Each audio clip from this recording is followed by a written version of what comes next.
Okay, so welcome to the Half-Hearted Podcast with Jay Rainville. That's what I decided to call it.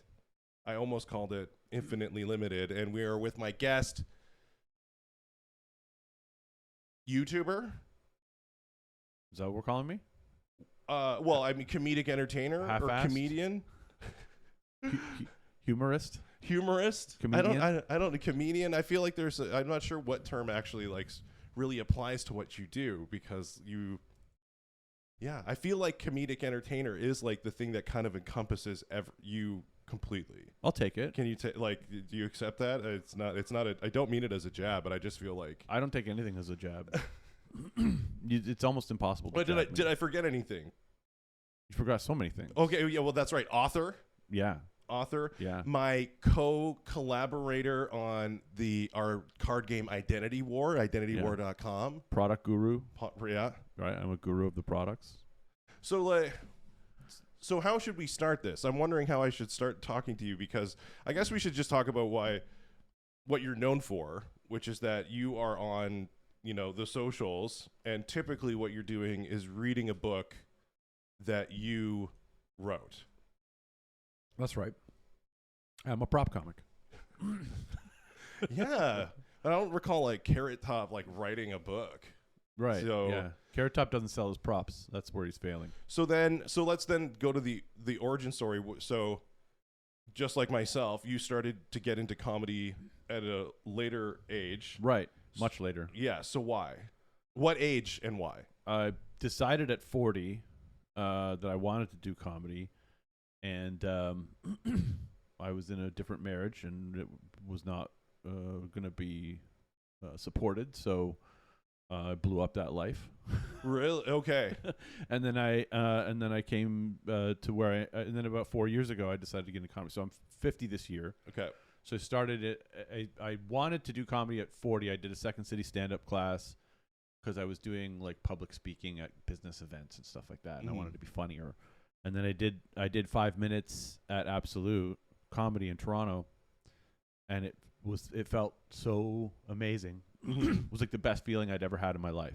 Do you do any of the jokes from the 5 minutes you developed at Second City? Do you still do them? Any of those jokes? I don't do them, but they're still fucking hilarious. Okay. Okay. I had a joke, one of the first jokes I wrote, and I've actually now this joke has been I wrote this joke in 2012, and this joke has been recycled by a lot of comics. I'm not saying that they stole it, but they came up with it on their own, probably, independently, because it's an analogy type joke. Sure. But the joke was, being a vegan who eats fake meat is like being a lesbian that sucks dildos. Right? Yes. Or being a straight guy that sucks dildos. I was testing two different things, and I have used it, and every time I use it, it works. Mm-hmm. But I've seen other comics use it, so I kind of backed off of using it. Yes. Okay, so what made, because I first encountered you on social media first, and then we ran into each other at the Lab. Shout out to the Lab in Toronto. Yeah. Great venue. Danton. Yeah, shout out to Danton and Word Comedy. But yeah, but I saw you on social media first. So what made you decide to, because obviously you decided to shift your efforts to online. I started online. That was the plan. You started online, and that was the plan from the beginning. Okay. Yeah. I wanted to do it in my basement, and I still do. Yes. I love going on tour, and I love being at comedy clubs. I love a live audience, but if I couldn't do 80% of this in my basement, I wouldn't be doing this.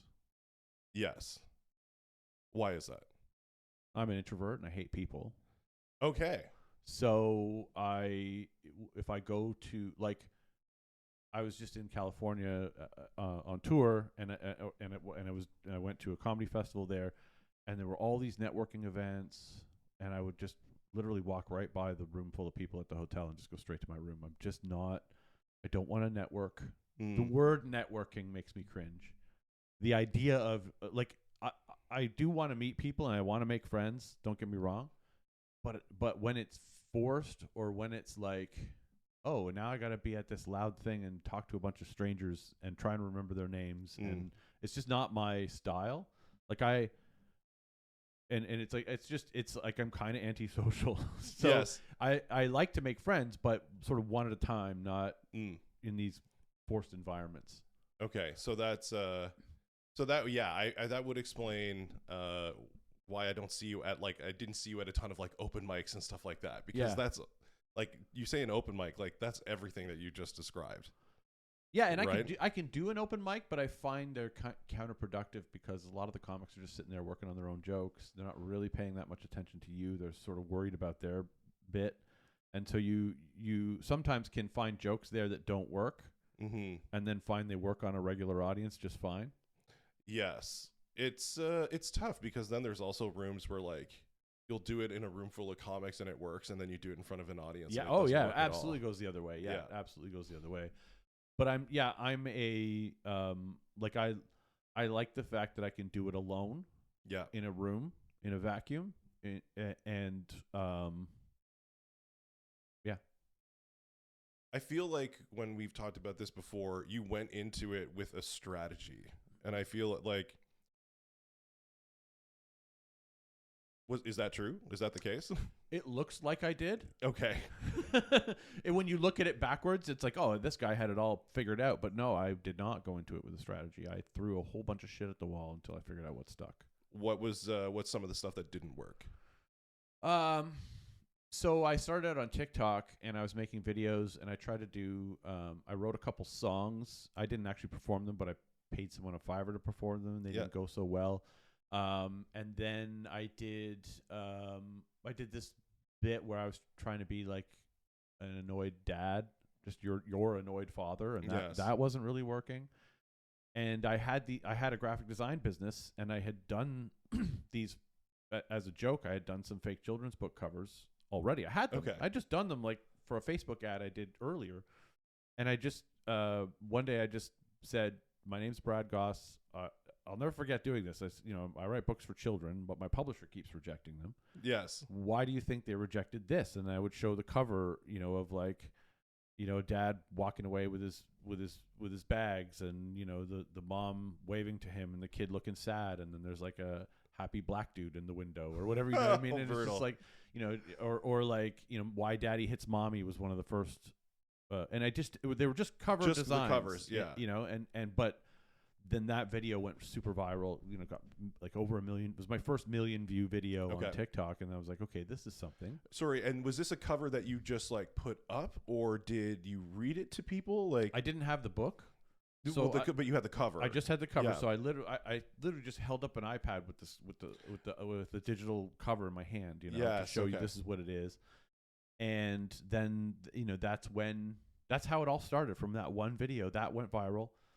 And I knew internet marketing, social media marketing, all that kind of stuff. I understood, read the comments, follow the people's suggestions. Mm-hmm. And so everybody was kind of saying, well, why won't you read it to us? And so then I wrote it, mm-hmm.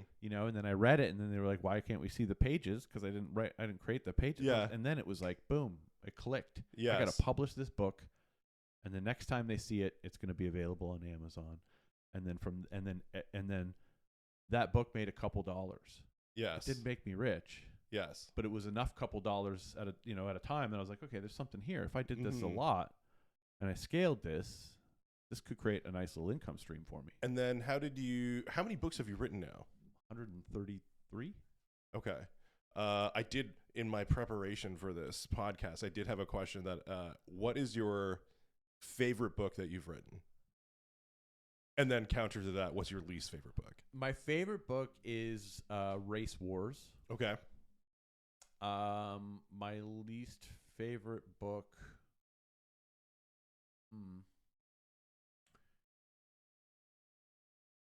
I don't know. I have a bunch of least favorite books. So one of them is The Cat That Shat. I don't know why I came up with that. I had to get it out of my mind, so I did it, and it does well, but I don't know, it's not my favorite. I would never read it on stage. I'm trying to think of books like I would never read on stage. Yeah, but probably The Cat That Shat. It seems more juvenile. It seems more like it's not on brand. Yeah, okay. It's not off. as clever as Mike Hunt. That's definitely not clever. That's I would say that I I would say that's one of my least favorite. Mike Hunt, and it's my best-selling book, which is kind of weird. Yes. It's my least favorite because it always felt like it wasn't. I knew it wasn't my joke. It was just a new version, new thought on the joke. Yeah. You know, I knew it was kind of a hack, putting it together. And so when it took off, I was like, oh, I guess my interpretation of the joke was good enough. You know what? It just leans back to, well, first of all, it leans back. It reminds me of the fact that like so many musicians artists talk about how the songs that are hits are not the songs that they like. Right. The songs that they put the effort into, the songs that they like are never the big ones. That's always the song that like they hate playing.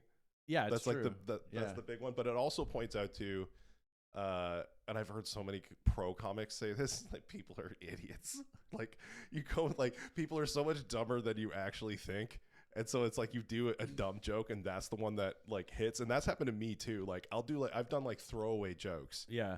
And like they love it. Yeah. I'm like, no. Yeah.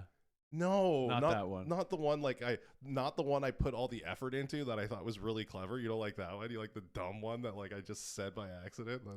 Yeah, that happens more often than you realize. And then that put me. And then I'm a look. I mean, I don't want to consider myself an artist. I'm a money chaser. Like I go for the money. Sure, I'm here for the money. Yes, I'm here for the money. Bring money. Yes. So you know, I mean, I think a lot of people don't like. I didn't come like I love comedy. I want to be I want to be the best freaking comic that I could possibly be. But at the same time, it's like you need to make it a career, right? Yeah. And you can sell real art, right? That's the other thing. You don't need to compromise to sell it. But it was, I noticed that like a lot of people get into it without a game plan on how do I make a real living out of this, especially in Canada where like it's 10 times as difficult if you don't leave. Yeah, you got to leave. You got to get out. You got to get out of here. And it's funny because when you leave, then the Canadian clubs that wouldn't book you before, when they see you out performing in different venues in the U.S., they're like, "Hey, when are you coming back, buddy?" Yeah. Hey, buddy. Yeah. Hey, we didn't realize that the Americans liked you so much. It's like when you're a teenager, right? And you have a girlfriend in school, and then you go to camp and you fuck another girl. Right. Yes. And then you come back, and then the girlfriend's like, "Whoa, hey!" You know, she wants you back so badly because you know the other girl got some of you. Yeah, I have not had sex at camp. Okay. I did not go to any Christian camp. Well, no, wait, I did. I went to a Christian camp. Did you really? Yeah, YMCA camp. Oh yeah, I guess that's like Christian. Technically Christian. They made us sing all kinds of. Oh, did they really? Okay. Johnny Appleseed and all that shit. We had to. Oh, yeah. You heard Johnny Appleseed? We sang it every morning. I know. I could do it right now for you. Do it. I want to hear. Yeah, I forget the words. The Lord's been good to me. Yeah. And so I thank the Lord for giving me the things I need, the sun and the rain and the apple seed. Oh, the Lord's been good to me. Johnny Appleseed. Yes. Amen. We just invoked somebody's name, Johnny Appleseed, for no reason. You know, Johnny Appleseed needs to be in this prayer. We had to sing that before every meal. Yeah. And they would always be like, "Oh," and we'd have to be like, "Oh." But when like you started to do that like did that get the kids amped? When like one of the counselors does the O and then like the well, yeah, because you yeah, that's what you knew you could get into the juice, the Kool-Aid, right? Yes. So you drank literal Kool-Aid after singing Kool-Aid drinking songs. Okay. Okay, well, this leads us into, because I feel like what I want my podcast to do is to talk about like spiritual things in like in a secular space. So how was it that did you get sent to a Christian camp on purpose? Is that part of your background? No. It was not on purpose. I think it was just what was available in my parents, who were divorced, budget at the time. I think it was supposed to be. I was an only child, so I think they wanted me to have some bonding experiences with other kids, which is, I guess, part of why I hate people. Why? Because of the bonding, or because you were an only child? Yes. Were you like a classic only child? Like, don't touch my shit. No, actually, I have zero attachment to things. Okay. Like zero. How old were you, by the way, when your parents got divorced? 10. Okay. How'd you handle that? I thought it was great. Really? Yeah, I didn't really have a problem with it. I didn't like my dad at the time. Okay. So it was good that he was leaving. Okay. Yeah, I wasn't affected by my parents' divorce at all. The more I hear about you and your mental space, like you're a very like differently wired person. Yeah. Honestly. I like to call it woke. You call it differently wired. I call it.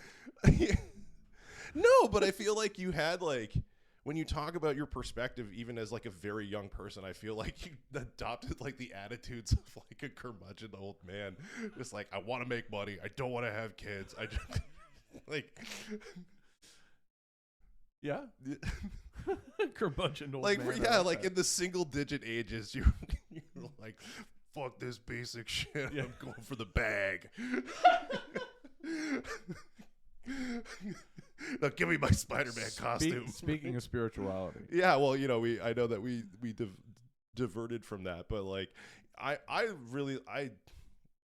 just met so many people in comedy that have like faith backgrounds, but I'm also just fascinated by people. And you're one of them. Well, yeah, I am, but I'm also fascinated by people who didn't have one, because Right. I still feel like, especially for like you're a Gen Xer, like religion was still very much part of culture. Yeah, my grandparents were religious. My grandmother would go to church, so I went to Sunday school occasionally when if I happened to be at my grandmother's on a Sunday morning, Mhm. then that's where I was going, was to the church basement.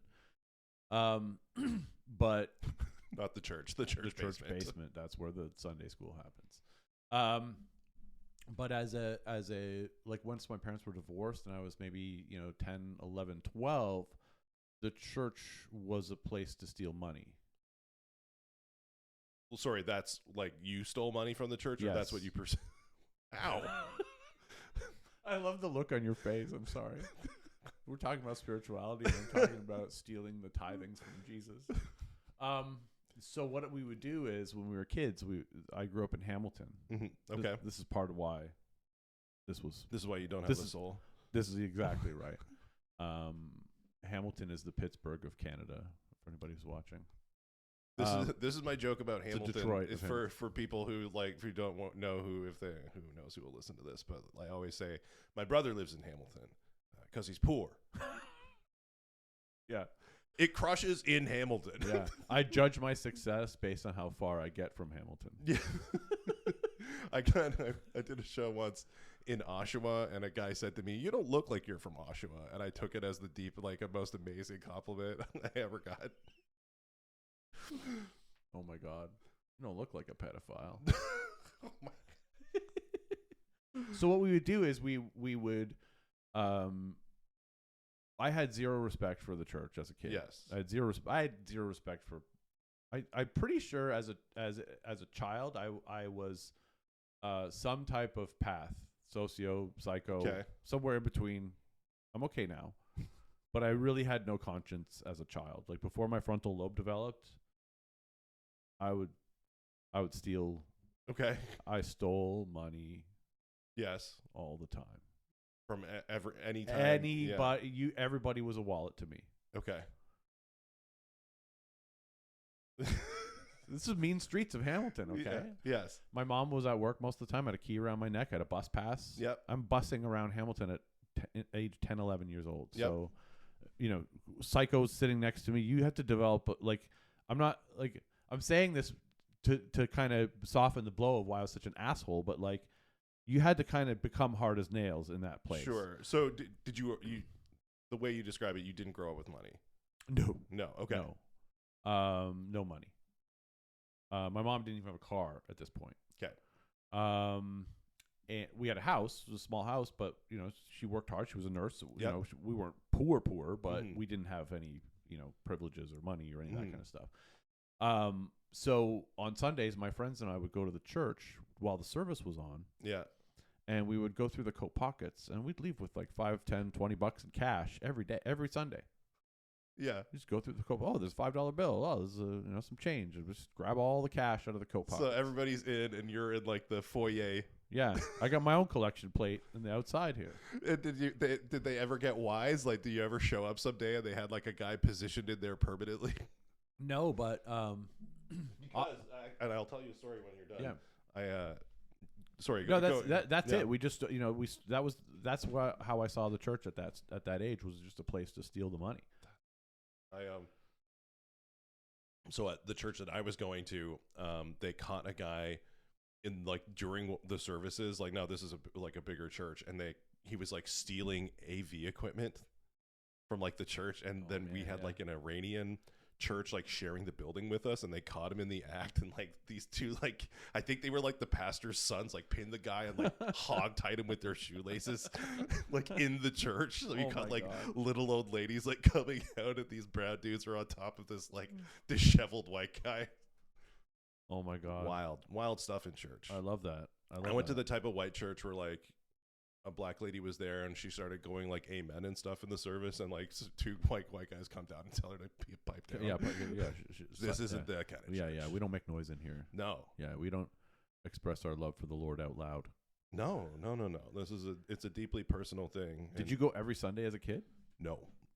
You just got into it after the. Yeah, so incident. I did 10 grams of like I was. Can we have you explained the incident on your podcast? Was this the first time you're telling the story? No, I haven't. Yeah, I haven't told the story. I'm so excited to be here for the first for my time you tell my origin your story. origin story. Yeah. So my faith background is my parents were not religious. So my dad was like an ex-Catholic, did not go to church, like did not like going, didn't, and my mom is German. Why do you look like smug right now? Because I'm so excited. I know the story, and I'm excited to hear it again. I'm so happy that you're telling it right now. Yeah, my mom was like German. I don't know what the church like. What's the German one? Lutheran. Oh, the Lutheran. Yeah, so okay. like Lutheran background, but like didn't go. So like I was raised like we did not go to church, and then I went to a Christian camp when I was 10 or 11 because these like family friends had their sons going. So we went, and like when we went, we had no idea that it was going to be like super Christian. And then, they like scared us with hell. And so I said, yeah, I want to go to heaven and stuff. But then like at the camp, so I'm like 10, 11. And then I leave the camp and never think about that experience like ever again. And then, yeah, so when I'm 17, I do 10 grams of magic mushrooms. I'm in London, Ontario, where I have like step cousins that live there, and like whenever I would go, we would like as a teenager, we'd just hang out. I love the word step cousin. I know, right? It's even more taboo. Yeah, all males. Step cousin, I'm stuck. Go ahead. I'm stuck in the dryer. Yeah. So then I did 10 grams of magic mushrooms, and then in that experience, I became very convinced that God exists. Yeah, and that's what they call a macro dose. Yeah, 10 grams is like twice the heroic dose, I think. Like the heroic dose is 5, but I didn't have any idea about the dosages at the time. So you just went all in. I just went all in, but it's like eating the entire bottle of Oxy just to figure it out. I don't know. I gotta test out my limits. Yeah, I don't think I knew what. I didn't know what I was. I had no idea what I was getting into. And that's how you found. Yeah, I just became not necessarily religion, but like that experience convinced me that like a God existed. That like that there is something beyond us that like knows me, loves me, and there's like a purpose to this. And then it wasn't until later that I discovered church, but I also was like I did my research on other religion. It was more on other religions, and like Jesus was the one that like made sense in terms of aligning to that experience. Okay. At the time, at least. Right. And not L. Ron Hubbard. Yeah, not L. Ron Hubbard, not like, well, like I looked at a lot of other, and I'm not saying that like when I was 17 that I had ironclad logic when I was like researching this, but I always thought no, but you came in with a feeling and an inspiration that came from an experience that guided you to something. Yes. Yeah, and definitely, like, and the one thing that I still think is like there's like a synchronicity to life, right? To me, that like when you're leaning into your purpose and like what you should, like when you do what you should be doing, right, like when it feels true to yourself, like things start to click in a way that seems beyond you. Of course they do, yeah. Right, and things feel like they come through you instead of like when you write a good joke, like it feels like it was revealed to you rather than you just wrote it, or you tell it in the moment and it just flows through you. You didn't even write it. It just you're on just the stage. yeah, it just and came. It just came out of It you. just came out, right? And so, yeah, and I still feel like that as much as I'm at odds with church right now. Like I think it's odd that like when people like leave church, they like or yeah, it's like they have a problem with church, so they stop believing in God altogether. But to me, those are different things. Like Yeah, I think just that's because fair. his Yeah, representatives yeah. suck doesn't mean that he doesn't exist, Right. That's fair. right? So Right. I'm Just not, because Trudeau sucks doesn't mean Canada's terrible. well, yeah, exactly. CCP, China, right? Like you can make Right. any sort of like an analogy. So yeah, I get that, and I'm not. I have. I think I believe most of the things that you said. Like I believe that there is something bigger. I don't know if I believe it loves me. I think that's where I struggle. Okay. But I believe it's bigger than me, and I believe it's beyond my understanding. Mm-hmm. So I feel like there's got to be something bigger than us. But like I feel like we're just dumb like the ants. Like we don't know. No, I mean, well, we don't know what we don't know. Like I don't love the ants, but I'm bigger than the ants. Yeah, but you don't And know the ants. I'm more powerful than the ants. Mm-hmm. I know enough about them. I know all I need to know about them. Yes. To not want them in my house. Yes. So I don't know. I feel like we're the ants to whatever the bigger thing is. See, I always think that's interesting. I always like when either if it's God or aliens, especially aliens, people always like describe us as like, oh, we're pieces of shit and the aliens are great and that's why they don't want to talk to us because like why would they get mixed up with like why I don't know why we presume, or even like when people do like Ouija boards and shit, like why do you presume that the thing you're communicating with is like good Right. or better, right? Like the aliens could be totally malevolent or what, you know, if there are any at all, which I'm leaning towards maybe there are. What does that word mean? Malevolent. I don't know what that word means. Evil. Okay. Like ill-intended. Dumb it down for me. Benevolent would be like generous. Yes. kind, I know. Right? Yeah. So malevolent is the opposite. I know what benevolent means because I was in telemarketing. We used to have to use that word a lot. See, there's so much that you have such a like an extensive history. Like I just like I got all day, buddy. yeah. Well, we I want to. I mean, do you want? Are you okay with talking about your porn career? I'll talk about everything. Okay, It's good. Zero. You can ask me, and I'm not. Well, how do you get into porn? First of all, because I feel like because we are friends, and I don't want to, but I feel like it does take somebody who like has a description that ends in path. Right. Yeah. That gets I'm into some kind of path. that gets into porn. Yeah. I think there is some of that. I got into it in my early 20s. Mm-hmm. So I still didn't quite I love to think of the frontal lobe as like the thing that completed me, because before that, I know before I was 24, I had zero understanding and conscience, zero morals. Yeah, okay. I didn't give a fuck about anything or anybody. And then that changed when I was about 24, 25. Okay. But I started in the porn business at 23. Okay. And I was happy in that business. Production or acting? Production. I was in the tech side. I built porn sites. So I was, again, how can I stay home? Yeah. Okay. Okay, I'll build websites. That's great. I can stay home. Mm-hmm. Amazing. I'm 50 and I still want to stay home. Yes. So, or be in a comfortable place. Mm-hmm. I don't want to be driving to an office every day. I don't want to be, you know what I mean? I want to control my day. Mm-hmm. So I got into that because I was. And what year would this have been? 97. Okay. 96, Oh, wow. 97. Okay. So early days. Mm-hmm. And I was technically savvy. Mm-hmm. So I had a computer. I learned, I was like, okay, I want to build a website. I went to Chapters and I bought a Bible-sized, HTML manual, and I learned HTML and I was the type of person I could sit there one page at a time and do the tutorials and get to the end of the book. Yes. And then know the thing. Yes. Good. And then have it as a reference for later, and so because I was uneducated, I didn't have, I have a grade 10 education. Mm-hmm. I always kind of think of that as like, okay, this is, I don't need that. If I can just buy the book and power through the learning, I'll figure out anything. Mm-hmm. And so I learned how to build websites back then, and very quickly I realized if I want to do this and be successful, which I've always wanted, I needed to sell porn. There was only three things made money back in those days online, and they all began with the letter P. Okay, porn, Poker, Oh, okay. and pills. Okay. Those were the three things, and I was never going to be a pill seller. As I think my conscience lit up at that point, and I was like, yeah, I'm not going to sell pills to people on the internet. Like, you know what I mean? I'm going to sell Viagra to some dude, and he's going to have a heart attack. Like, I can't imagine. Like, there was a line for me where I wouldn't. I say I had no moral compass, but it must have pointed at don't kill people. Sure, I guess so. I drew the line at culpable homicide.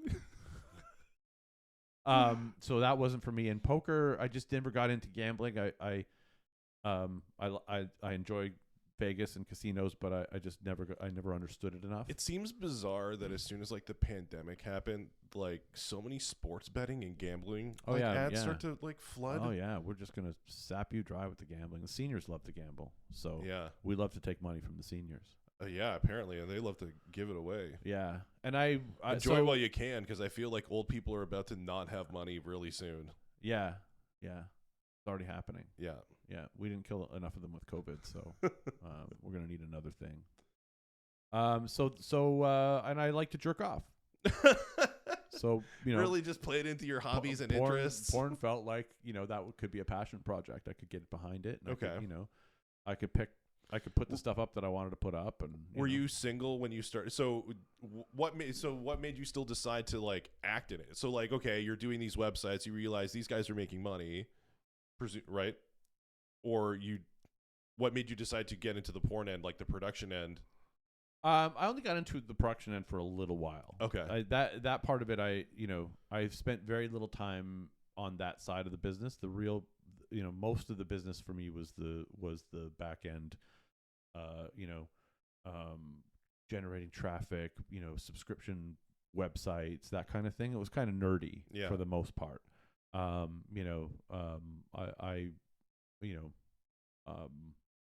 may have made some appearances in the occasional thing, but it was, that was like, but I was single when I started.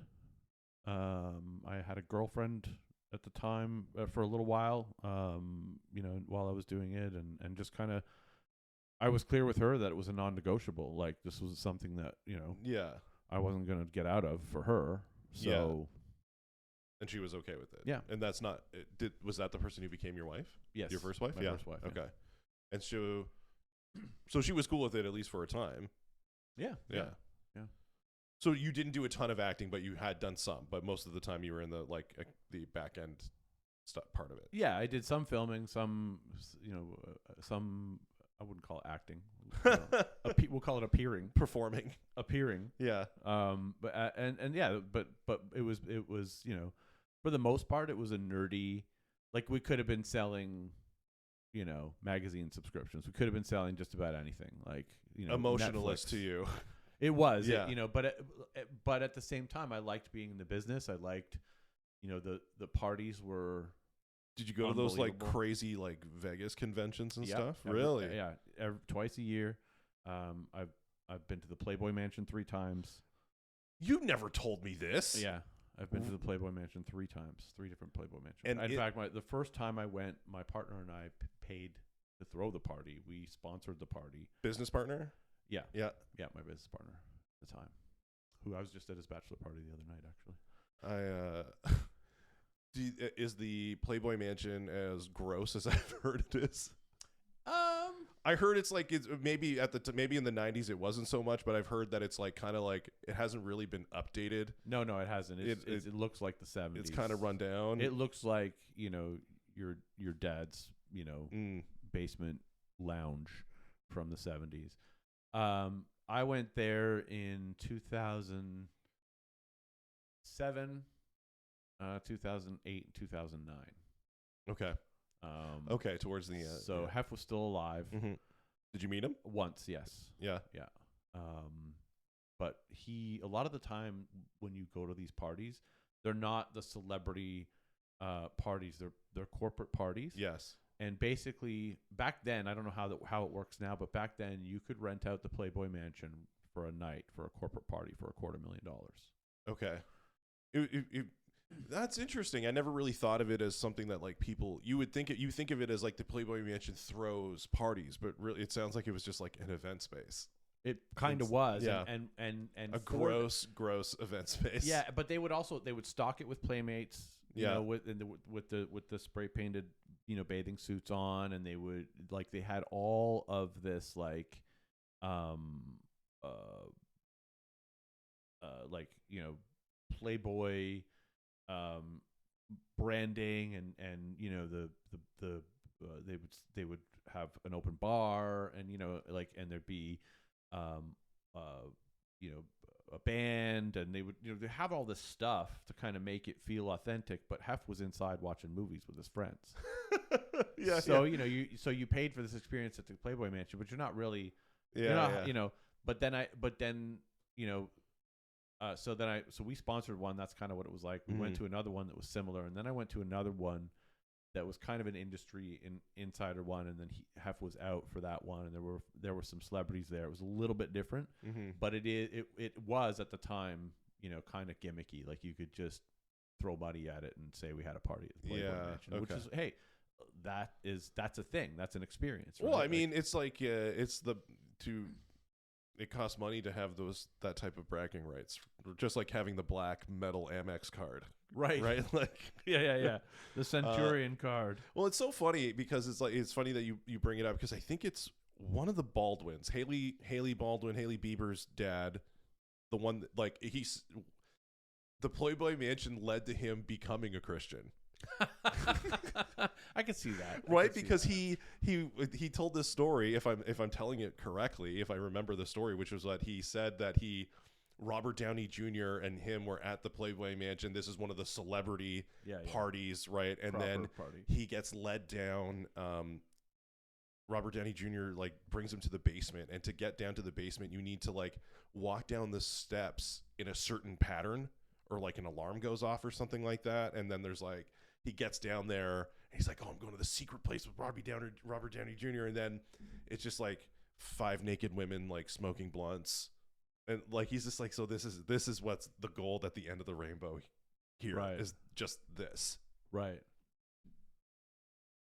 Sounds great. Sounds like gold to me. Sign me up for that.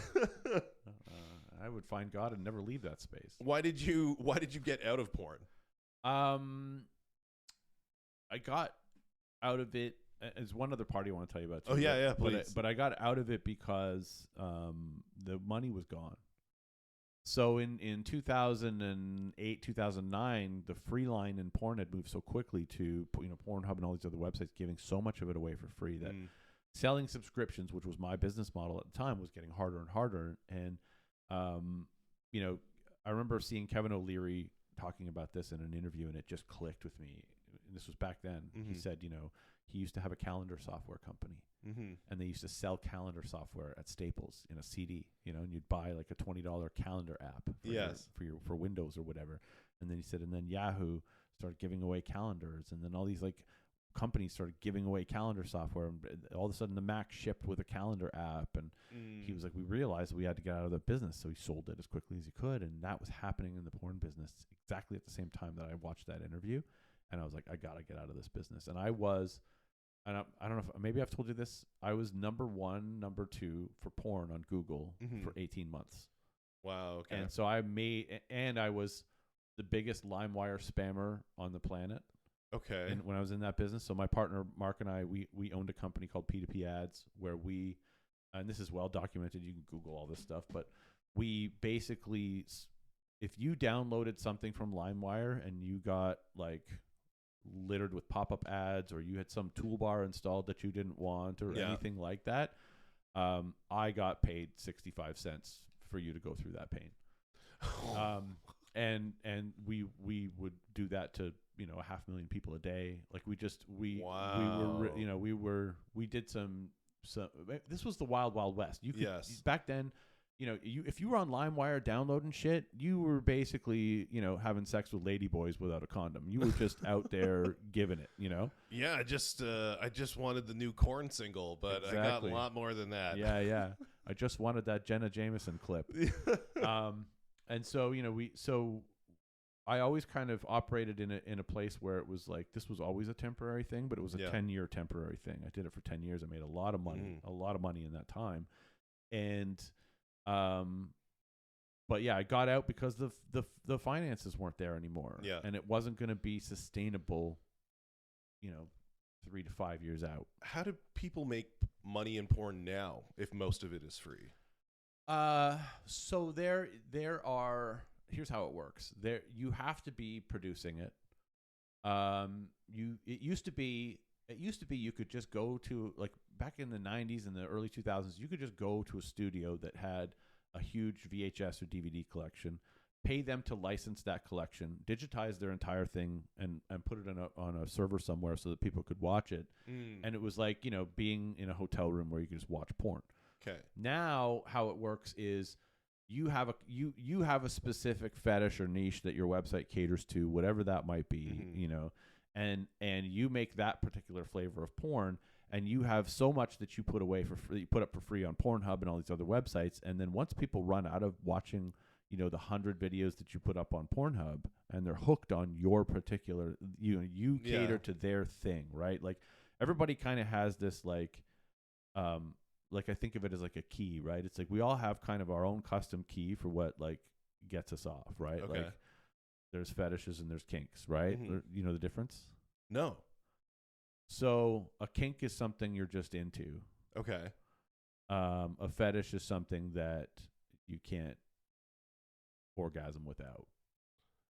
Oh, okay. What? Yeah. Really? Yeah. So one of them is like, so I it's can't like this live is a without person it. who psychologically or physically like ruined themselves because of whatever they're into. I'm unable to come unless it's this. Wow. Unless there's a. What? Yeah. Unless there's like a mask or whatever. Right. Like name your thing. Right. Okay. Weird. Okay. Yeah. Cool. All right. Good to good so to know. we've learned something today. I did. I've learned so many. I've like we've known each other for a while now, and I feel like I've learned some things about you that I didn't know before. This is great. But I'll tell you about one other party, because this was like the Playboy Mansion. It's one of those things it's like it's cooler to say you've been than to actually go.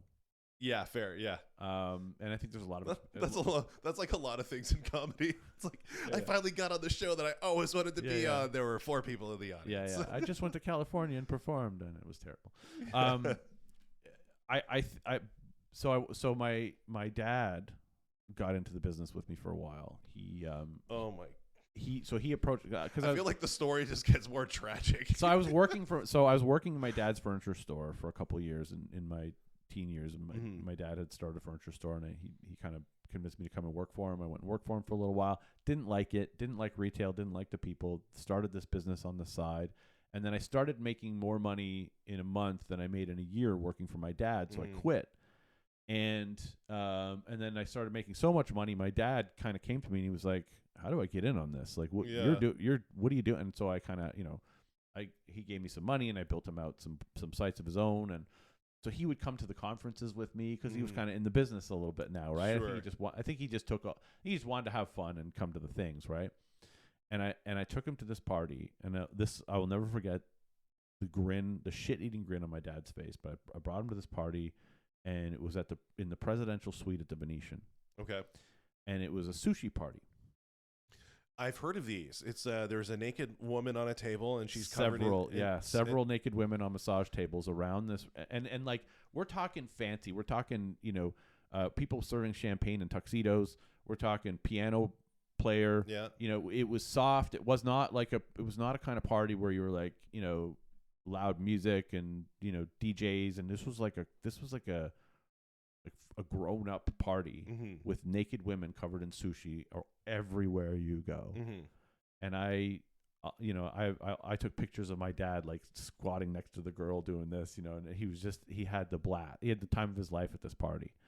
And I like that was probably one of the more fun parts of that experience, was getting to bring, like, I brought my neighbor to the Playboy Mansion. You know what I mean? Like I was just like, so it was like it was more fun watching, and he was just an Air Canada pilot, and his wife was a flight attendant. You know, it's just like you take these friends with you that have not been a part of this business, and you get to bring them into these experiences. That was like more fun than being in the business.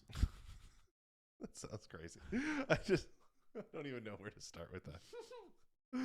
Bring your dad to the, just yeah, okay, yeah. We had different dads too. We different dads, different upbringings, different lives. So I got out of it interests. in 2009. Mm-hmm. I realized this was not going to be financially right for me, and I did feel like, I think I felt like it wasn't a challenge because it's easy. Like, you can call yourself a good business person or a good marketer, but when you're selling something that people are addicted to, Yeah, like when there's a psychological, physiological, like some of the people who buy this stuff, they have a compulsion and a need for it, mm-hmm. which I understand. Yeah. I have compulsions and needs.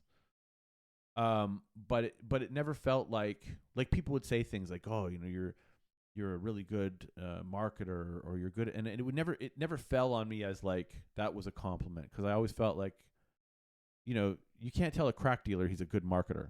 Yeah, you can't tell him like you're such a good business. Oh my God, you really have this. You got all your verticals dialed in, and you've really figured this out. It's like, no, I'm selling crack. Yeah, just like your marketing strategy. Yeah, just so it's genius, phenomenal. bro. This business model is just amazing. Showing up to this park at midnight, just stroke of genius. Taking that ounce and cutting up it into dime bags. That was nobody thought of that. Mm. So I got, I was ready to get out one way or the other, but if it had been financially lucrative, I never I went from making so much money to making not much money. Yeah. Very quickly. And so that precipitated the decision. If I was still making lots of money, I'd probably still be in that business. It was just so comfortable. Yes. Okay. And so easy.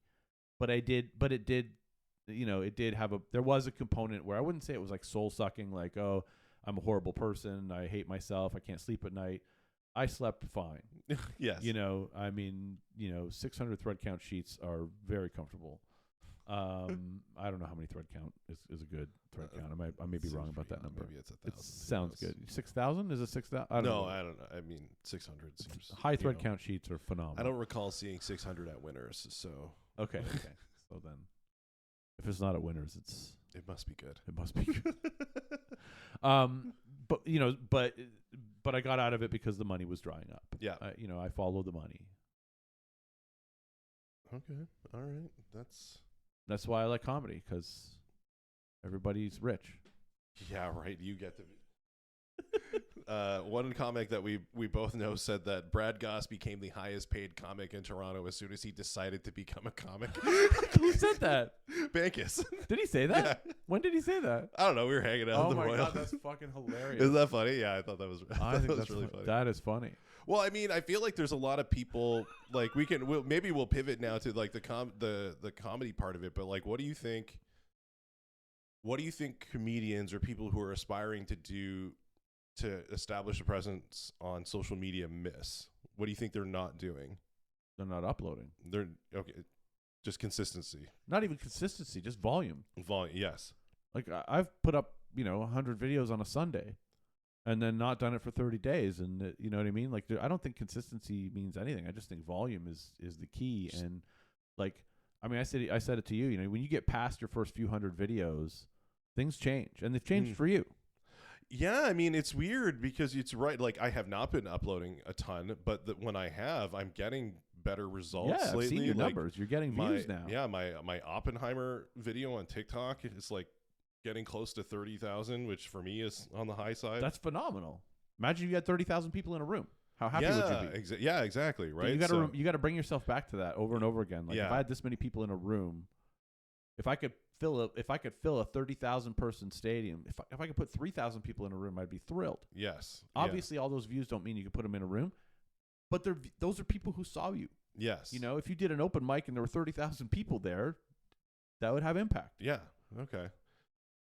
So that's the thing. So you didn't have like so you said like it looked like you had a strategy, but you didn't. So what are the things you learned?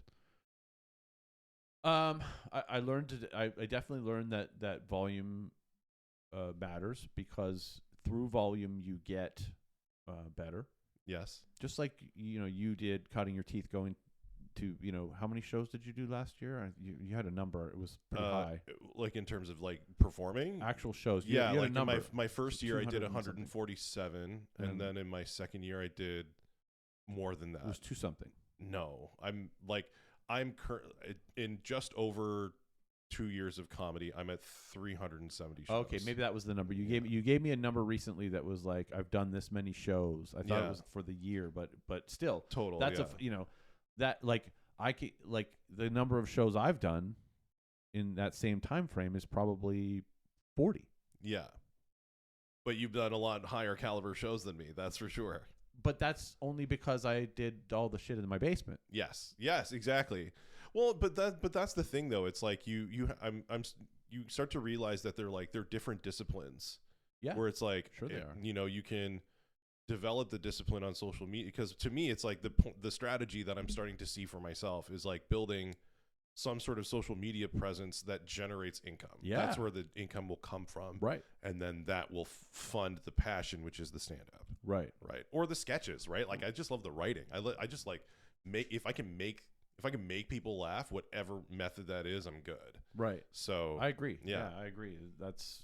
I'm happy in any medium that I can make you laugh and make $1 at the same time. Why do you lean towards like shocking stuff? Like you get called lots of things on the internet, but you seem to embrace it. So like why do you like to go like poke the bear?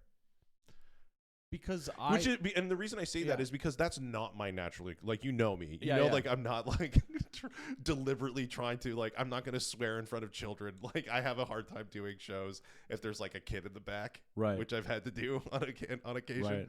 I always call the kid out.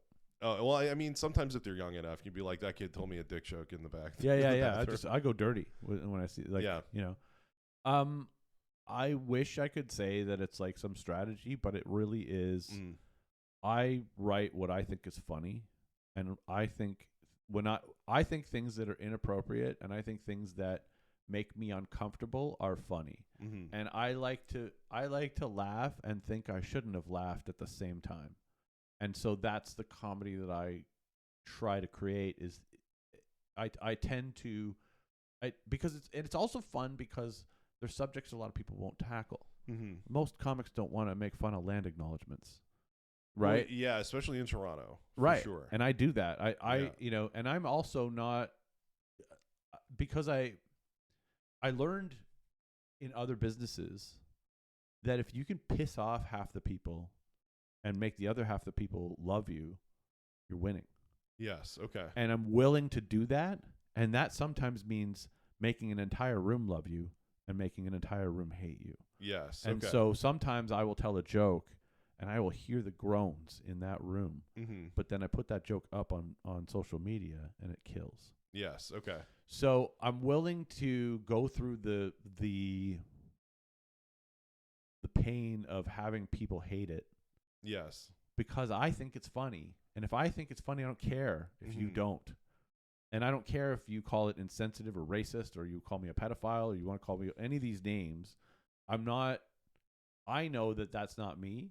Yeah. I know I'm just coming from a place of trying to find the funny, and sometimes that means poking the proverbial bear of whatever people think you're not allowed to talk about. If someone thinks I'm not allowed to talk about it, it makes me want to talk about it more. Mm-hmm. Right? So like I'll make a George Floyd joke. I'll make it, and people will be like, "No, you can't do that." But it's like if you didn't see who I was telling this joke, if you thought I was black and I was telling you this joke, or you thought I was indigenous and I was telling you this joke, you would take it from a different perspective. But you're looking at me and you're saying you're not allowed. Yeah. And if you're that type of person, you're not my audience anyway. So I might as well piss you off, because now you're going to still talk about me on social media. Yeah, yeah, and I feel that way too. I feel like sometimes, like, especially if I'm on stage and it's like I've pissed people off, it's like, you've left me, by reacting this way, you've left me no choice. Yeah. But to lean into this all the way now. Now I'm going to be, yeah. I mean, you've been at a show where I walked a couple. Yeah. right? Yeah. And you were the one who told. I didn't know I walked them because it was so dark I couldn't see. And then I got off the stage and you were like, "You walked that couple." And I was like, "Oh my god, that was a first." What show is that? That was SoCap. Okay. And I came to do dark. They were like, "Come and do dark humor." And then I read Pedo Clown. Yeah, that's right. You read Pedo Clown and people laughed. That's right. I remember that now. So, like, I'm not, and it's not. I wish I could be like, "Oh, I have big balls and I just like to." It's not that. It's this is what I think is funny. Mm-hmm. I can't go clean. I can't go soft. I don't know why. I just don't have that in me. It's like the darkness that it's like it has to come out in the comedy. Yeah. I feel like I look at your life and I see like you're successful, but you're also 100% on your own, right? Because you're an entrepreneur, you own your own business, like everything is entirely self-supported. So, what like makes you nervous about that? Nothing. You're doing it because I know that I could always, if I like. I don't know. I guess my biggest fear is like getting canceled by social media outlets where you would lose your audience, or you lose your audience, lose access to your audience. Yes. I guess that's probably a fear. I worry that sometimes that the path I've chosen is not sometimes I think I think I should be doing more shows. I think I should be doing more mics. But then I convince myself that I'm smart and I've done the right thing. Yes. But yeah, I think that's my biggest fear is probably getting somehow canceled, somehow deplatformed. But I also feel like I have to take the shot. Yeah. And if I wasn't taking this shot, I'd be thinking I should be taking this shot. So I'm doing exactly what I want to be doing. Like I've never in my life been aligned. Like I make less money now than I have made. I've made more money in my life than I'm making currently. Okay. But I've never been happier. And I've never been more content with where the money comes from, how it's generated, and what I'm doing every day with my life. So it's not about the volume of dollars as much as it is kind of about this is exactly what I wanted. Like if you told me when I was 19 that this is what I'd be doing at age 50, that I'd have this many books published, that I'd be selling the volume of books that I sell, that I would have this many people who follow me online, I would be thrilled with the outcome. Yeah. Like I would be like, yeah, that's amazing.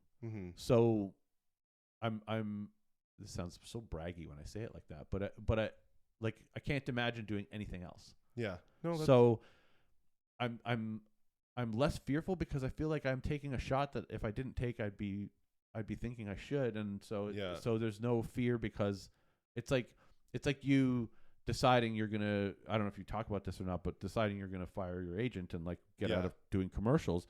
It's like it's not in line with what you should and like your sort of expectation of where you want to be, and so you stop doing it. You know?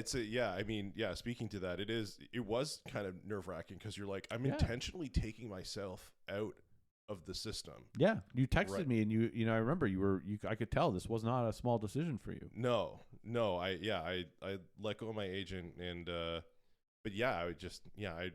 the more I thought about it, the more I realized is like my goal is freedom.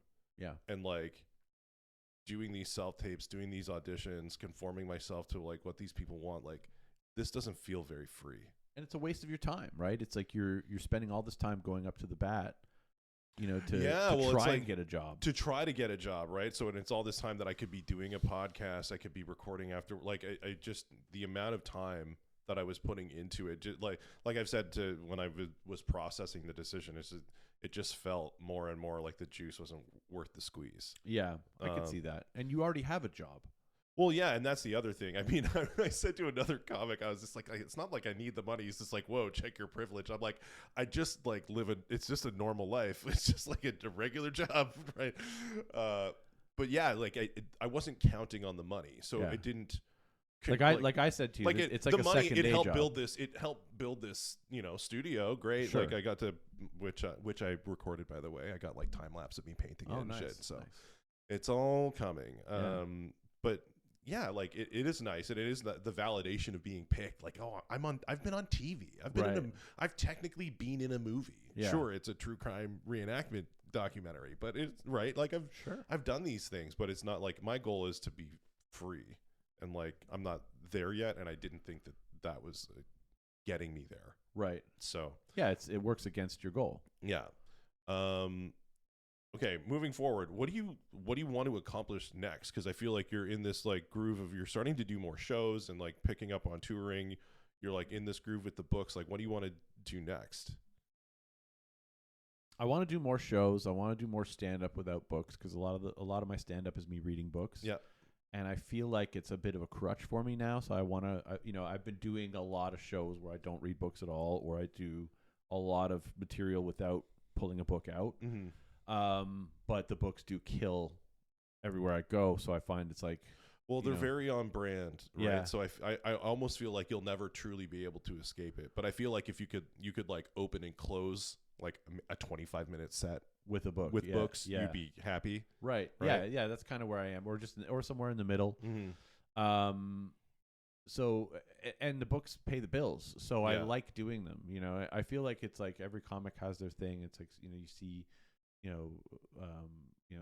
Jeff Foxworthy at some point has to do a redneck joke. Mm-hmm. It's like that's expected now. Yes. And even like Andrew Dice Clay has to do his rhymes, and there's certain things that certain comics have to do, and if that's that thing, I'm totally happy with that. Yeah. I like doing that. But yeah, I think what's next for me is more shows. I'd like to do more touring. I'd like to travel more. I really enjoyed doing stand up in the US. Yeah, you know what? We didn't talk about that at all. Tell me. Well, sorry. I've only been dropping hints the whole podcast. So, no, I'm just kidding. No, but like I feel like we still need to give Brad's apartment like a good try. Yeah, we have to work on that. Yeah, we do. Yeah, I think we need to make another one without any of the music, and I think it'll do well. Yeah. Okay. Yeah, we gotta set aside some time for that. For yeah, sure. Well, you know what? Maybe after this we can start. Maybe we can sketch out the next one. Yeah, I think there's something to be said about having characters, recurring characters, puppets, not ventriloquist style, but like Sesame Street style. Yeah. And I think I love the idea of building out this persona of a fake children's entertainer. Yes. But yeah, that's what's next, and I guess I also have decided that I need to push a lot harder on social media, and I learned that in LA when I did a collab with a guy calls himself Scumbag Dad. So let's do that. Let's talk about this. So you just did 2 festivals in the U.S. I know one was in LA and one was Omaha, Nebraska. Okay, so which one was first? Omaha was first. Okay, how was that? Hey, it was great. I got to meet Joe Wengart, who is one of the writers on Netflix's Big Mouth. Cool. Yeah. I met Dave Foley and Kevin McDonald. Kids in the Hall. Shout out Canada. And they were really not just met them, but I hung out with them for a while. They were really nice guys. They I watched their show, and then I hung out with them in the green room, and they were very generous with their time, and they're just so down to earth, and so like they had a show, and then we had a show right after, and a lot of the comics were afraid to go to the green room because they were in there. Yeah. But our show was coming next. I'm like, this is my fucking green room. Yeah. So I walked up the stairs, and I walked in. I was like, hey guys, and they were like, hey man, we're really sorry. We're just getting our stuff packed up. We'll get out of your way here in a second. I'm like, you kidding? Stay. Like, yeah. Like I can't believe I'm in the same room with you guys. Like I grew up watching it on TV. I was, one of the few times in my life I was like starstruck. Yeah. And and then the other comics followed, and they were like, yeah, stay. Did they react differently when you said like I'm Canadian, and they're like, then they were like, oh, where are you from? And so we started talking, and they were like, and then they're like, oh, you live near Scott McDonald, or what's his name? Scott Thompson. And I was like, oh yeah, I opened for him 3 weeks ago, and they were like, you did, and so we had this nice jet because I just met him a few weeks ago. Yeah. So I had to go to America to meet Canadian comedy royalty. So that was a lot of fun. And then they were like, we're going to stick around and watch your show. So they stayed in the audience and watched Nice. me do my stuff, and then they came up to me afterwards and they were like, that was really funny. And, even though I did like a horrible George Floyd joke that bombed, they appreciated what I did, In Nebraska. In Nebraska. Omaha's pretty woke. Oh, okay. Pretty woke. But yeah, they, I had a really good time there, and I kind of got to, experience a festival and experience, performing in the U.S. and going through, customs and all that kind of stuff. And, I had a couple comics call me, and they're like, I'm not going to name names, but they were like, you need to tell lies at the border. And I'm like, no, I do not. And I'm like, and so, that was cool to kind of, experience that. And then, that was just I loved it. I had a really good time. And Omaha's this weird city where it's like a factory town, but the factories are banks. Oh, like every bank has their head office in downtown Omaha, big giant buildings for these different banks and insurance companies and all the stuff. And so on the weekends, this place is dead. There's no grocery stores. There's no restaurants. There's very few restaurants open. There's nothing going on in Omaha on a weekend. Okay. So it sounds like Ottawa. It's like there's no cars on the street. Yeah. Like like remember Toronto during COVID and there was like no cars on the street. Yeah, it was creepy. Yeah. It was like that, and I got one of those public scooters to get me around because it was hard to get an Uber. Yeah. But Uber app worked on the public scooter, so okay. I actually for the first time in my life I got on one of these public scooters. I must have looked fucking ridiculous on this thing. I had my sunglasses on, my hair, zipping around Omaha, and it's like the zombie apocalypse. There's nobody in the streets. Yeah, it was so fun. It was so fun. And then it's the Omega Man, but you're the Omega Man on a scooter. Oh my god, dude! And then this guy messaged me on TikTok, and he was like, "Did you just ride by my work in Omaha, Nebraska?" And I'm like, "Yeah." He's like, "I can't believe I just saw you on a Lime scooter." I just picturing you with your son. Yeah, it's such a good image. I want to make that a reality. I want you approaching the camera on your scooter with your glasses and your hair and your bag, your satchel bag, yeah, the bag, being chased by a horde of zombies. That's amazing. like I want to see that image made. Yeah, I had the bag and everything. It was so funny. So yeah, I had a good time there, and then I came home for 6 days, and then I went to Burbank, California for the Burbank Festival. And how was that one? That was great. And I also, got to meet the manager of the Comedy Store while I was out there. I met Andrew Santino. Yeah. My buddy KB, who hooked me up. You wouldn't believe. I mean, he knows everybody. Yeah. Who's amazing. anybody? He's Mr. Hollywood. He hooked me up. He's brought me out to all these places, introduced me. I was in the kitchen at the Comedy Store. Like. Unbelievable experience. Yeah. Unbelievable experience. It's Mecca. Yeah. And and I have the cell phone number of the manager, and so it was a really, but then so I did 2 shows while I was out there. I went to the store, and then I got to collab with Scumbag Dad, who has like 5 million followers on TikTok. He's doing some stuff similar to me in the beginning. He had kind of had this persona being a shitty dad. Yeah. And then he branched out into making fun of every TikTok trend there ever was. Yes. And I had some ideas to do similar stuff, and I'm like, I want to do it with him. And so I literally just landed in LA and DM'd him on Instagram, and he got back to me in 10 minutes. Amazing. Like, how's Thursday, 2:00 Glendale? I'm like, I'll be there. Yeah. And I showed up, and he brought a whole bunch of other TikTokers that all had millions of followers. Wow. And we just so we all just, I mean, it was like a multiverse of and I was the smaller TikToker, and so it was like kind of cool to be like, and he was so like fun to work with, and he was like, as soon he called me, I was on the Uber on the way over, and he's like, I'm just scouting the thing here. He's like, I hope you don't mind, but we're gonna make you the old man in this sketch. And I'm like, yeah, let's do this. Like, I'm cool. And so we did like 4 or 5 videos in like 2 hours with this guy, and it was just incredible. Incredible. And it really made me think like I got to do more, stuff with other people, more, more collabs, more content, more social media kind of stuff, and the shows, kind of have both on the go at all times. Yes. Okay. Well, and how were the actual shows?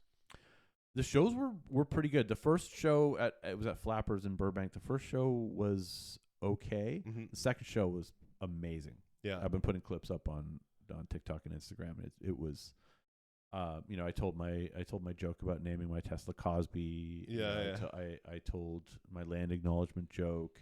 I read Dad's a Cuck, which they loved. And then you gave me an idea for a joke that ended up kind of bombing for me. Great. Thanks. It was up to me to take it, but you were like, you said something about, say something. I think you said, because Jay and I were texting back and forth, you said, because I was like, I'm thinking about doing a topical joke about being here in Burbank. And you were like, why don't you say something like, I'll never, it's great to be in Burbank. I'll never forget the first place I saw a homeless person take a shit in the street. Yeah, that's right. Like yeah. That. And it's funny because I actually have a picture of this woman on my phone because I wanted to be able to prove that this happened. I'll send it to you if you want to show it in the podcast. But she had a green dress on and she was she was pushing a wheelchair around Burbank. Yeah. And the wheelchair had groceries in it, and this dress was too big, and so her tits were constantly out on full display. Sure. And I learned something valuable about myself is that tits are tits. It doesn't matter if they're homeless. Yeah. And so I made a joke, about this is my first time in Burbank. I'll never forget the first place I saw homeless tits. Oh, okay. Fucking silence. And it was my last joke. Oh. This was one of those pro places where they have a timer. You could see, and the light had gone on. I had 30 seconds. I had 30 seconds left, and I was like, I'm going to leave you with this. I thought it was going to do well. And then all I did, and it's so funny because I used to dread telling a bad joke, but now I kind of learned to lean into it. Yeah. And then I was just like, this is where we went off the rails. I lost you on homeless tits, and then they started laughing. I got them back, and I was like, we just talked about a cuckold father, and I lost you on homeless tits, nice. And they were, nice. and they were, I had them back, And I was like, okay. Good. So it worked out in the end, but it was like, it was like, sometimes the true jokes are the best jokes when it's like it's a real thing because maybe other people saw her. Yeah. But I guess I was the only one who saw her tits. Well, yeah, and it's tough to it might also have felt like punching down if I think of it, but I have never saying that I have never been able to get a homeless punchline to work. Yeah, see, I struggle to make the audience laugh at the homeless as much as I do. It is difficult. It is difficult. Yeah, it's like when I dedicated a long time to try to make a bit about war funny, and it's not happening. I was in BC with Armin and Ben, and we were at this small club. I can't remember the name of it. We were just doing we did sets at this club in Vancouver one night. This extra show kind of thing, and there's so many homeless in Vancouver. I was making homeless jokes. Yeah. And they weren't hitting. They never hit. I don't know why. Why do I keep doing it? And the comic after me, I mean, I might as well have just handed him the joke. He walked up after and he was like, shout out to the people from Ontario making fun of our homeless. He's like, good on you. I'm glad somebody said it. He's like, they've had it too good for too long. And I was just like, fuck. That's so funny. He's right. Let's see. I just want to check our time. How are we doing here? All right, we're doing good. Are you ready for we're going to close up with the lightning round. Oh, I love lightning. I have lightning round questions. Are you ready? Yeah. Okay. Talking or texting? Texting. Okay. Favorite day of the week? Monday. The last physical CD you bought? If you can remember. Metallica, Hardwired to Self-Destruct. Okay, all right. What was your favorite TV show as a kid? Bizarre with John Biner. What's that? You didn't watch Bizarre No. growing up? That's where Super Dave Osborne was born. Okay. I don't know if I ever actually saw it. It was a Canadian comedy variety show, and it was like amazing. Absolutely amazing. That's where Bob Einstein cut his teeth. Okay. Who's your hero?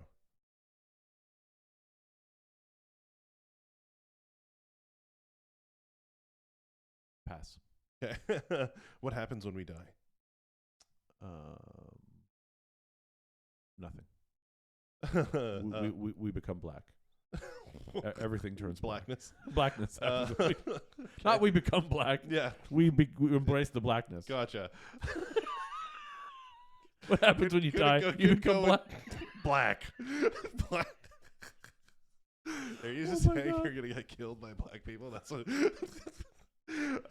What form of like, whether it's like music, movie, TV, like what form of art or media changed your life? TV. Okay. With any particular show? Bizarre. Piece of shit. Just all comedy shows really shaped me as a kid. Like I watched a lot. My parents were into comedy, so anything comedy, like Saturday Night Live, all that kind of stuff. National Lampoon movies, Yeah. What do you wish you could quit? Smoking weed. Okay, and finish this sentence. Taylor Swift is hot as fuck. Nice. All right. Yeah, I'd hit it. Yeah. All right. Yeah. Yeah. All right. Well, Brad Gosse. She's over 18, right? Oh yeah. Okay. Yeah. She's. Yeah. I'm pretty sure born in 1989, like the album title. Okay. She is. I think she's like 6 feet tall too. Perfect. Yeah, because you're a tall guy yourself. I'm a big boy. Yeah. Well, thanks for being on my pod. Thanks for having me on the man, pod. I love the space. I think this is going to be a great setup for you. Yeah, I hope so. Yeah, man. Gonna start putting them in the bank. Let's do it. Yeah, man. All right. Thanks, everybody. Like, follow, subscribe, comment. Right. Do all the things so I can quit my job. Or don't do the things, but But do the things. You made it this far. Yeah, that's right. All right. Have a good one. Thanks, man. Thank you.